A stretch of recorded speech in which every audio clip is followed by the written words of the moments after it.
Último bloque de DEF TV, nos acompaña Tomás Bulat. ¿Cómo estás, Tomás? ¿Qué tal? ¿Bien? Muy bien. Ahora es el tema piratero. El tema de los piratas de los mares y del aire. ¿Cuántas cifras está moviendo la piratería, Tomás? Mira, mueve mucho, pero lo que quería darte antes es un poco el contexto. O sea, porque obviamente está muy vinculado al comercio exterior. El comercio exterior viene siendo la parte más dinámica de la economía mundial, es decir, creciendo muy por arriba de lo que viene creciendo el PBI. Es decir, el mundo cada vez comercializa mucho más entre ellos. Hay mucho más movimiento obviamente de camiones, pero mucho más movimiento de barcos. El comercio internacional, excepto el año 83, que tuvo una caída, del año 83 hasta ahora el 2009 posiblemente tenga nuevamente por la recesión una caída, viene creciendo casi al doble en promedio de lo que venía creciendo el PBI mundial.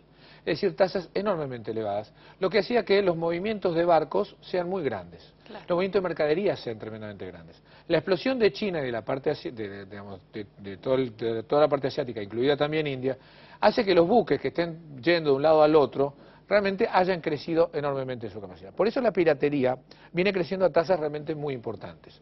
Es decir, los últimos datos que yo estuve viendo, años 2006, 2007, 2008, la piratería prácticamente crece en cantidad de casos, pero en la misma proporción que crece el comercio internacional. Claro, es interesante hacer un paralelo histórico cuando escuchábamos recién sobre la historia de la piratería, sí. Cómo también aumenta luego del descubrimiento de América. Efectivamente, ¿no? O sea, el requisito fundamental de la piratería es el comercio, o sea, que haya un montón de barcos que estén cada vez transportando más mercadería. Con lo cual no es de extrañar también que en el año 2009, en la medida que el comercio internacional se resienta, también se resienta la piratería. Entonces, ¿qué pasa? Lo que he visto es eso, la correlación, o sea, la tasa de crecimiento de la piratería versus la tasa de crecimiento de la cantidad de movimiento de comercio exterior van muy parecidas. Que en realidad toda actividad delictiva tiene ese mismo comportamiento. ¿Qué es lo que nosotros sabemos es que se concentra en algunos lugares y se concentra en determinados tipos de productos? Vamos a ir viendo eso. Tenemos ahí para eso algunas placas en las cuales vamos a ir mostrando a ustedes cuáles son, ahí tenemos, ¿no? Por ejemplo, lo que ha sucedido hasta ahora en los primeros 9 meses del año 2008. ¿Sí? Ya sucedieron un par más, obviamente, en el que estamos hasta hoy, pero eso es lo oficial. 199 episodios. ¿Sí? Digamos, 115 fueron abordajes. Eso quiere decir que llegan barcos, lanchitas y abordan directamente el transporte, donde a veces ejecutan o no robos. De eso, 31 fueron secuestrados. Es decir, eso quiere decir cambiados de destino, llevados a un lugar y anclados en un lugar pidiéndole un rescate. Y finalmente 23 recibieron disparos que muchas veces no tienen éxito, si reciben disparos, pero lograron escapar. Porque muchas veces los buques tienen cierta señalidad de alarma y cuando ven que se acercan lanchas, ante la amenaza, que siempre por supuesto son tiros o disparos, a veces aceleran y tratan de escapar. Esos 23 sufrieron algunos daños, otros con menor importancia, pero pudieron escapar al tema del secuestro. Muy pocos, ¿no? Muy en pocos. Proporción. Sí, en proporción. Bueno, ahora se está armando todo un esquema para tratar de darle mayor seguridad. ¿Dónde se está haciendo esto? Que a lo mejor la consecuencia sobre la tripulación. Mirá la tripulación.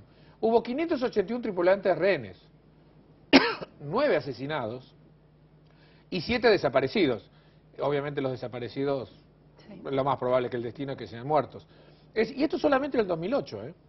Es decir, que la proporción, como verás, es muy importante. Son 600 personas que quedan en cada uno de los buques que quedaron como rehenes. No quiere decir los afectados. Viste, de los 200 casos que vimos, hay muchos que no fueron afectados.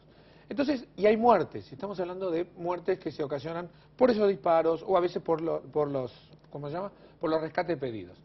¿Cuál es la idea del pirata? ¿Cómo cobra plata el pirata? Porque el pirata lo que hace es secuestrar el buque.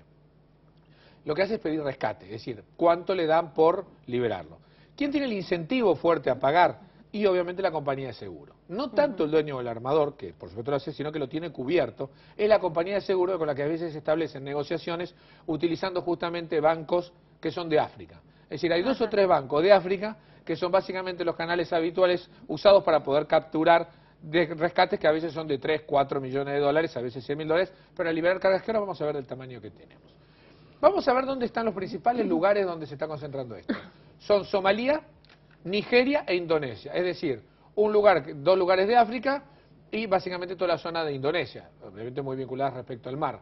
Y para eso tenemos un mapa muy interesante, al margen de ahí tenemos parte de los piratas somalíes, seguramente es el lugar somalí donde más está. Ahí vos ves el mapa, ves donde tenés los globitos. Sí. Esos son los lugares donde ha habido algunos de estos sucesos.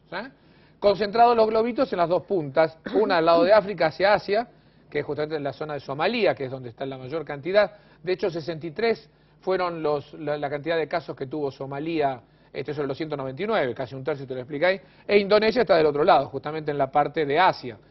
Ahí se concentra la gran parte. Hay algo en el Caribe, si uno ve algunos pequeños eventos que sucedieron en la parte del Caribe, en la zona de Venezuela, pero fueron realmente casos muy aislados. ¿Cuánto vale un buque? ¿Cuánto es un buque? ¿Cuánto cuesta en un buque lo que está llevando y por qué es tan importante? Bueno, hay dos tipos de buques grandes ahora que mueven mucho del comercio internacional. Ahí lo estamos viendo justamente. Este es uno de los buques. Uno de los buques son cargueros. Los cargueros tienen que ver con todo el transporte, como vemos, de contenedores, los portacontenedores. Hay algunos de 7.000 contenedores. Pero también están los petroleros. De hecho, el último caso más resonante fue el caso de un petrolero. ¿Cuánto tiene un barco petrolero? Lleva en plata, lleva 100 millones de dólares. O sea, cuando vos retenés el barco, llevas de carga 100 millones de dólares. Pero es más, cuando retenés uno de estos grandes de portacontenedores que se llaman los supercarriers, que tienen 7.000, 7.500 contenedores, vos estás quedándote con cerca de 308 millones de dólares.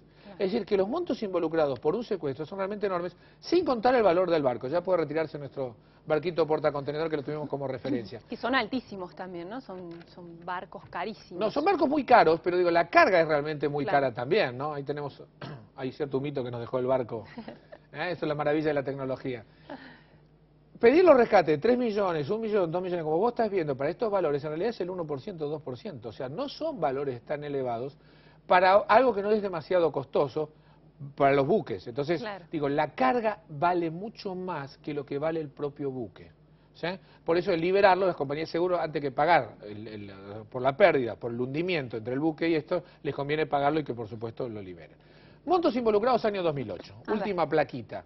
Eso significa la suma de todo lo que, de estos 200 secuestros, de los montos que estaban involucrados. Son entre 13 y 16 mil millones de dólares. ¿Qué promedio te da? Te da un promedio de 80 millones de dólares por secuestro. Entonces, son 200 secuestros, 200 intentos, hay 16 mil millones de dólares involucrados. ¿Vos te das cuenta que el incentivo que hay a que con 2 lanchas o 3 lanchas o un buque, que no es demasiada inversión, puedas retener uno de estos? Que en realidad pagar el 1% sea 3 millones de dólares, lo cual es un negocio para la compañía de seguros, te da que el incentivo a hacerlo realmente muy fuerte.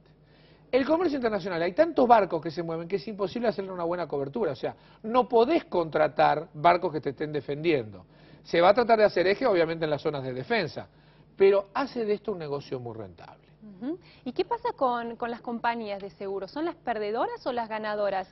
Lo que pasa, y como todo en la vida, las compañías de seguros tratan de no perder. Entonces, en la medida en que va creciendo la tasa de piratería, si vos querés sacar un seguro contra el robo del barco, la prima, lo que hace es subir la prima. Entonces lo que están haciendo es esta combinación, diciendo, bueno, señores, si quieren sacar una prima de seguro y pasa por el lugar de la zona de Somalia, bueno, obviamente cuesta muchísimo más su seguro que si usted pasa por la zona de Australia o llega hasta Argentina, donde no hay ni un solo caso. Es decir, eso tiene que ver con la ruta, entonces las rutas se empiezan a pagar mucho más caros, los fletes empiezan a ser más caros y también en la medida de lo posible se intentan evitar. Obviamente, ¿cómo evita uno el canal de Suez? Digamos, que es la zona justamente por donde pasa Somalia, y el canal de Suez es muy difícil de evitar.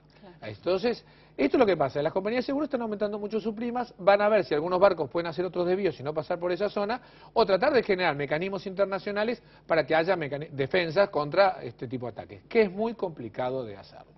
Tomás Mulat, muchísimas gracias. Muchísimas gracias a ustedes. En este mundo de los piratas todavía existen. Claro que sí. Gracias, Tomás. Muchas gracias a ustedes también por habernos acompañado. Que tengan una muy linda semana y nos reencontramos el domingo que viene. Hasta entonces.